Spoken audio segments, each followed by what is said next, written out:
চলো আজকে বানাবো গন্ধরাজ চিকেন। তার আগে তোমাদের সবাইকে অনেক অনেক ধন্যবাদ, কারণ আমার 1K কমপ্লিট হয়ে গেছে আর সেই খুশিতেই আজকে বানাচ্ছি গন্ধরাজ চিকেন।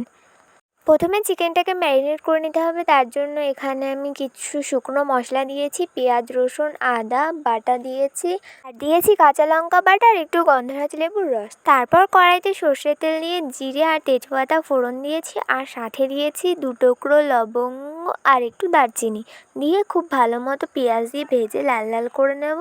তারপরে ম্যারিনেট করা চিকেনটা দিয়ে ভালো মতো কষিয়ে নেব, আর সাথে দিয়ে দেবো লাল লাল করে আলু ভাজা। আমি এখানে একটুও জল ইউজ করব না, এটা কষিয়ে কষিয়ে ঢাকা দিয়ে রান্না করব, যেটুকু জল বেরোয় সেটুকুই। তারপরে এখানে 2টো গন্ধরাজ লেবুর পাতা দিয়ে দেবো, একটু নাড়িয়ে চাড়িয়ে গন্ধরাজ লেবুর পাতাগুলো নামিয়ে নিতে হবে, নাহলে তেতো হয়ে যাবে। পরেই ফাইনালি রেডি হয়ে গেল আমাদের গন্ধরাজ চিকেন। যদি ভালো লেগে থাকে তাহলে অবশ্যই একটি লাইক কমেন্ট শেয়ার সাবস্ক্রাইব। তো চলো আজকের মধ্যে এখানেই, টাটা, নেক্সট ভিডিওতে আবার দেখা হবে।